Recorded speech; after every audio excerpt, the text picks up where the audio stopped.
দেখো নবমীর দিন ঘুরতে বেরিয়ে আমাদের সাথে কি কি ঘটেছিল। ফার্স্টেই তো রেডি হয়ে একটু বেরিয়ে গেছিলাম রিলস বানাতে, নটাঙ্কি মেরে রিলস তো ম্যান্ডেটরি। তারপর আমি, মা, দিদি, ভাগনা মিলে বেরিয়ে গেছিলাম ঠাকুর দেখতে। আর বেরিয়ে রাজমহল রোড ঢুকতে যে গলি, সেই গলিতে দেখি কি ভিড়।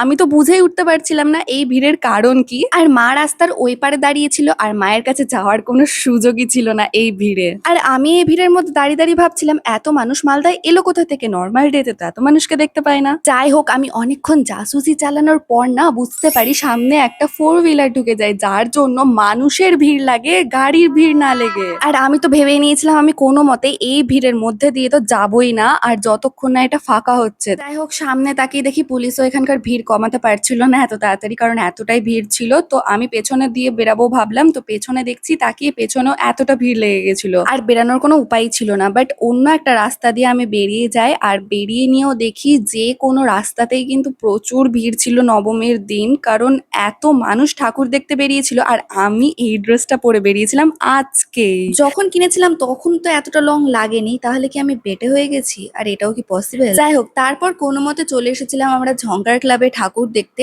আর এইখানে এসে আমি ফ্যানের পাশে দাঁড়িয়ে গেছিলাম হাওয়া খাওয়ার জন্য। আমি এত গরমে অস্থির হয়ে গেছিলাম, আর এই ড্রেসটা পরে তো আরোই অস্থির লাগছিল। আর মেকআপের কথা তো বাদই দিলাম, ঘামে এত কোরিয়ান গ্লো লাগছিল, মেকআপের তো কোনো দরকারই ছিল না। যাই হোক, প্রতিটা রাস্তাতে নবমীতে এত পরিমাণে ভিড়, ভাই রে ভাই, আমি আজকে ঘুরতে বেরিয়ে অনেক বড় পাপ করে ফেলেছি। আর তার মধ্যে এই ড্রেসটা পরে তো আরোই, এই পাপের কোনো ক্ষমাই নেই। মানে আমার এতটা পরিমাণে আজকে অস্বস্তি লেগেছিল ঘুরতে বেরিয়ে। যাই হোক, তাও আমরা টোটোতে করে আরো একটা মণ্ডপে চলে এসেছিলাম ঠাকুর দেখতে। আর এখানকার প্যান্ডেলটা আমার ভীষণ ভালো লেগেছিল, মানে একটা ইউনিক টাইপের থিম। অ্যাকচুয়ালি এইবার দুর্গাপুজোতে তো মানে সব প্যান্ডেলই প্রায় একই একই হয়েছিল, অনেক কয়টা প্যান্ডেলই দেখলাম, কিন্তু এটা একটু বেশ ইউনিক থিম ছিল আর আমার ভালো লাগে বেশ। তারপর চলে এসেছিলাম পল্লীশ্রীর মাঠে যে জীবন্ত দুর্গার শোটা হয় সেইটা দেখতে। এখানে আমি প্রথমবারই এসেছিলাম, মানে বাইরে থেকে তো দেখেই প্রত্যেক বছর, কিন্তু এবার আমি ঢুকে দেখার বেশ ইচ্ছা হয়েছিল, যার জন্য আমি আর মা চলে এসেছিলাম এখানে দেখতে শোটা।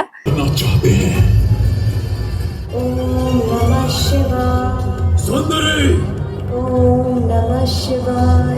राजभवनों की सुख सुविधाओं के योग्य अपने इस अपूर्व सौंदर्य और यौवन को इस एकांत में निरंतर तपस्या करके क्यों गंवा रही हो?